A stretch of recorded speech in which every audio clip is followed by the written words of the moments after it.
Hi everyone, it's John from What Up. Welcome back to another video, and happy Wheel of Time finale day. Yes, folks, Season 3, Episode 8, the finale, went live earlier today. We're here to talk about it, folks. I'm going to give my review. So if you love the Wheel of Time as much as I do, if you're as excited about all the stuff that happened this season as I was, or if you just want to keep up with all of the Wheel of Time news, and folks, there's going to be a bunch of it, and some of it as soon as next week, consider making us your home for Wheel of Time news. Subscribe to the channel, like the video, and of course, tell all your friends. Now, just a reminder, you folks at home, my reviews are done in two parts. First part will be spoiler-free, so if you haven't seen the episode or read the books, you don't have to worry about that. We'll talk about it in very general terms, then we'll give it a score. After we give it the score, we're going to go into spoilers. You'll see my little spoiler hand show up here with the number of books I'm going to spoil. It's going to be full book spoilers at the end of the video. We'll talk about the episode in full spoiler mode, give examples from it in the books, and then we'll just reiterate the score, but the score doesn't change for that. Also, the score does not change based on how well I think they adapted the source material. So that's not a thing for any of my reviews. I review the TV as a standalone concept, or TV show as a standalone concept, so it's based on its own merits. If it does things really well, adapting it from the books, and I'm excited about it as a fan, and I kind of squeal in glee, I don't give it extra points. If it misses some things, or if it doesn't adapt things that I wanted to see, I don't subtract points either. I review the show based on its own merits as a fantasy show, and folks, this fantasy show is doing well this season. I haven't given a single review below 8.5. I think I only gave one 8.5. The rest were all 9s and 10s. This season is what the Wheel of Time needed. Now, we're coming off a couple of seasons where they had some very strong episodes, but the finales, in my opinion, were very, very weak. I scored the finales for Season 1 and Season 2, like 6, 5.5, 6, like really low scores. I did not enjoy either one of them. I thought they were poorly executed and just a low note to end the season on. This is not the case with Season 3. Season 3, this is the finale that they needed. The entire season was the season the Wheel of Time needed. It was the first time that they got through a season when they filmed and produced it with minimal hiccups. And it really, really shows on screen. It did everything a finale should do in an epic fantasy TV show. It had all of these little plot lines that happened throughout the season. Most of them are all cleared up or augmented to go on forward into Season 4. You had a lot of very nice character moments where you still had character development and plot development as well as exposition about the world, but it did it in such a way that you didn't feel like you were bored to death watching it happen. It was in amongst a bunch of action, a bunch of very key dramatic moments, a lot of eye candy. The screen, just watching it, was gorgeous. The entire thing start to finish. Cinematography was tight. The editing was tight. There was not a second wasted in this particular episode. They did very, very well. I have to mention the acting. I do that a lot. The actors in the show are so talented. I've had the chance to speak with so many of them, and they are very passionate about the Wheel of Time and passionate about this show. They delivered. This episode didn't have a single hiccup where I thought, well, they could do that a little bit better. No, folks. This episode was wildly perfect insofar as the acting, the dialogue, and the writing went. Now, we're going to get on to the editing. There wasn't a single wasted second in the episode. Not at all. It's been that way all season. The editing has been very, very tight. And that has something to do with the fact that they have very limited time in these episodes. An hour and 5 minutes at most for these episodes. Only 8 episodes per season. And the Wheel of Time is such a big story. There's so much to get through. I've been saying it since Season 1. There's no way they can do this. They need more episodes, more time per episode, more seasons. And with Season 4 up in the air right now, there's been a lot of thought about what are they going to do with this? How much are they going to get through? How can they do this? They effectively cut so many different plot lines from the books for this season without the viewer feeling it. So a lot of my non-book reader friends couldn't tell there was extra things there. Even myself as a book reader, I couldn't tell in some cases when I was just sitting and immersed in the show, things that were missing until later on. I went, oh yeah, that was gone. But it wasn't a big deal. It didn't impact the overall story. It didn't impact the overall plot. They did things very, very well in the adaptation aspect of this season. Again, that doesn't add or subtract points from a score. Just letting you folks know that I thought the adaptation, the entire season went very, very well. They made some very smart choices in cutting things out. This episode also had some very big surprise moments. Now, these surprise moments were both for book readers and for show watchers. So if you just watched the show and didn't read the books, there were a couple of things that happened in this episode that would blow your mind. You wouldn't expect them to happen at all. If you're a book reader, there was still some things that blew your mind, but they didn't impact the overall arching plot of the entire series, but they are still shocking. All in all, Episode was gorgeous, shot well, cinematography was good, acting was good. It conveyed its point. It set up a number of things going forward to season 4. So it left a couple of very, very big cliffhangers for season 4, which is what a finale should do. You should want people coming back and wanting more of the series. And seasons 1 and seasons 2 did a very poor job of that. Season 3, they had multiple storylines that ended on cliffhanger, and then everybody's like, well, I got to see more. If there was an episode 9 next week, people would be watching it. There's no doubt. So this episode gets a 9 out of 10 for me. Some very, very small things that I think detracted from it. One of them was there was a couple of instances where the VFX wasn't quite up to my level of what I would want. I could tell it was VFX, in other words. And it needed more time. It needed an extra 20 minutes, a half hour, even an hour to really flesh out some of the plots. They did well with the time they had, but I wanted more time. So 9 out of 10, the highest rated finale I've ever given to the Wheel of Time on the channel here. If you haven't already watched it, go watch it right now. There's so many things that just will blow your mind in this episode. So we're getting into some spoiler warnings now. We'll bring up my handy dandy little spoiler hand Doom. We're spoiling up to book 14, and there's a reason I'm doing full book spoilers. It's because this is a review of the finale, and there's some stuff that happens here that doesn't happen until much later on in the book series. Folks, this is it. This is the episode. If you haven't seen a single episode this season, watch this one. It's wild. It had everything that I wanted in an episode for a finale. You had a lot of setup moments with Elida from the past. Why she is the way she is, why she is going to become the Emerald Seat. Those things were explained in a very neat little package in the cold open. Just quickly, really, really done well. The doorway, the red twisted stone door frame, her going through that and coming out was a massive fan service moment. There were cheers in my household when I saw her come out of that door frame and kind of play with her brace a little bit. And then, of course, later on, we see it again with Matt. We'll get into that when we get there. But this was the first instance of seeing it on screen and screaming, just cheering for that. Samael. There's been a lot of theories in the fandom that Samael was going to be taking Asmodean's spot, and it certainly was set up that way. In true Robert Jordan style, something that everyone assumed was going to happen just changed at last minute.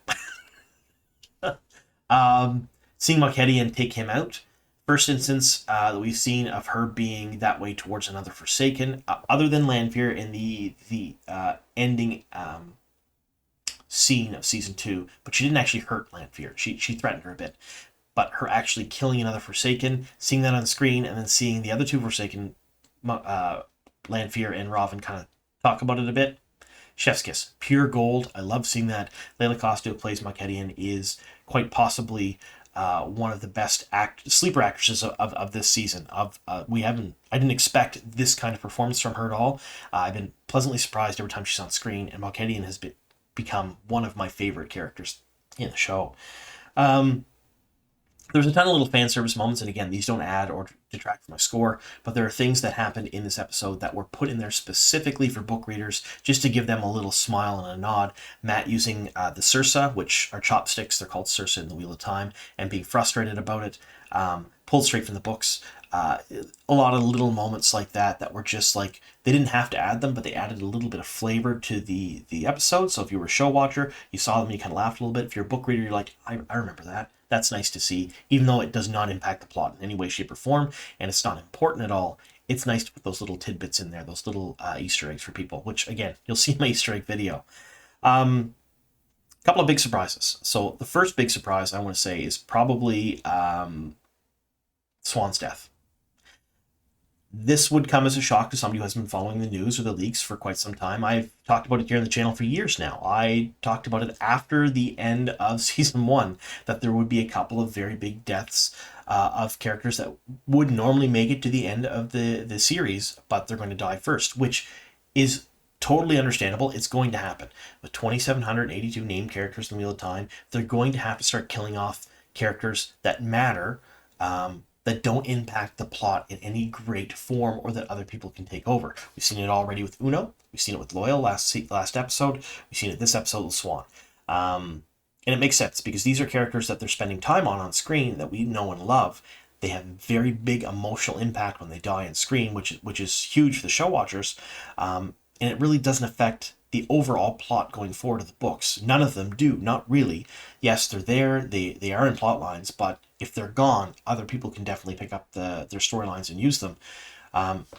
So going forward, if we get more seasons, we will have less main characters to focus on, which is hard because you have to continuously introduce more and more main characters every single season because of how they're introduced in the books. Like I said, in the book series, Rand isn't the main character, at least in my opinion. There is probably 40 or 50 main characters, and about 10 or 15 that are really, really, really core to the story. Rand is probably top of the list, mind you, of all these characters, but there are so many other characters that their storylines are just as important and just as well loved and impact the plot and the overall arc of the story just as well. So you have to kind of trim some people down that, yes, as book readers we think are important, but I mean, to be totally fair, Swan dying now, there's nothing that Lyanna can't do that Swan did later on in the series. Same as Uno. There's nothing that Uno did later on in the series that can't be picked up by someone else. Or Loyal. Even Loyal didn't really have big impact into the series other than being flavor and exposition. And fan favorite. People loved him, but if he's not there, it's not something that other characters can't pick up. Yeah, so much stuff in this. Seeing Nynaeve's block get lifted, that doesn't happen until much later in the book series. So we're talking like, I think it's book 7, folks, that her block gets lifted. Correct me if I'm wrong. I haven't actually looked that up. It's during the Abu Dar plotline, which I've talked about a number of times being amalgamated with the Tenchiko plotline this particular season. And it doesn't happen the same way. It does not. But my goodness, it was nice to see on screen. Knowing that she'll be OP going forward, being able to channel without her block is wild. We waited for that for 7 books. And getting it at the end of episode 3 during a finale, that is a huge moment for a lot of different people, myself included. And there's some other things too, like the Lan and Melindra plotline gave us some more exposition, talked about a little bit more world building. We learned some more things about Malkyr and Land and the Malkyri. There was a lot of just smaller moments within this episode that just did things so well. Yeah, like I don't say the fight scenes. Again, the fight scenes in this, we had a few of them, and they were quick. They were well done, well edited, well shot, tight, short segments for each of the fight scenes. Really well done. Fight scene between Moiraine and Lanfear. Now this one was purely for spectacle for the show. It could have been handled a number of different ways with the one power. Any one of those ways would not have been as exciting to see as we saw. They did a few things with this that just kind of let Moiraine go out on a note, and they left her fate kind of hang in the balance too, because yes, she was kind of bleeding out at the end. Yes, she did have a sword put through her. Yes, she just had such a big fight with Lanfear. Will she make it to season 4 and beyond? Book readers know the answer, but show watchers don't.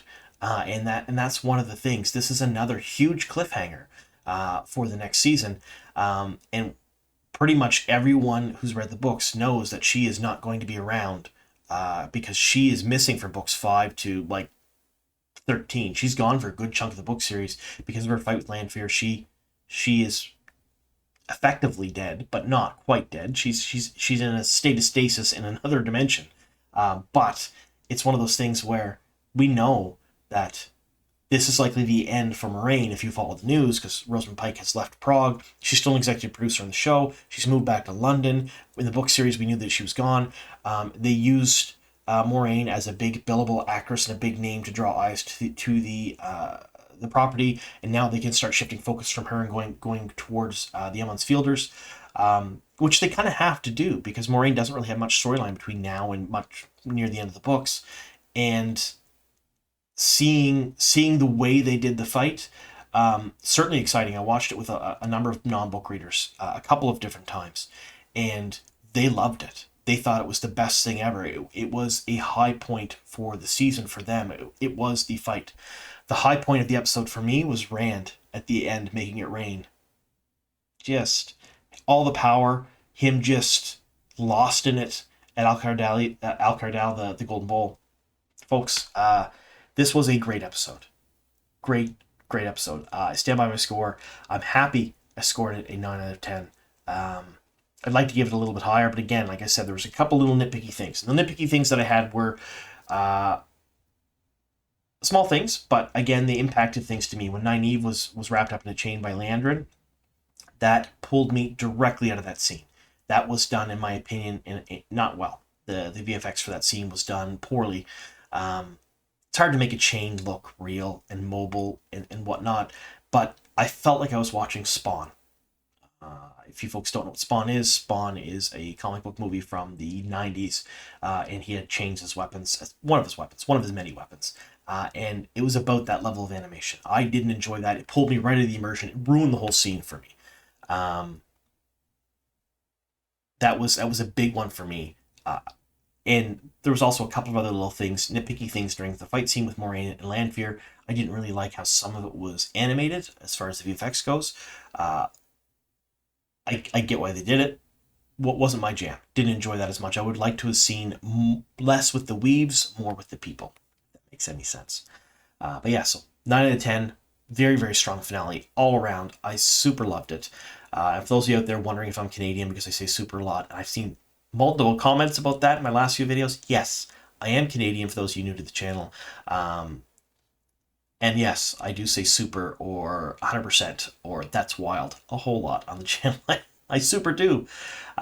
Anyway, keep a watch out. I do have some more videos coming out in the next coming days. I have a breakdown for episode 7. I have an Easter egg video for episode 7. They're both still not finished yet. They have to come out. I have a breakdown and an Easter egg video for episode 8, the finale. They are coming out as well. I have an interview with Yosha Stradowski. I have an interview with Robert Strange, who plays the Elfin. That was the character actor I was talking about. They both have to come out.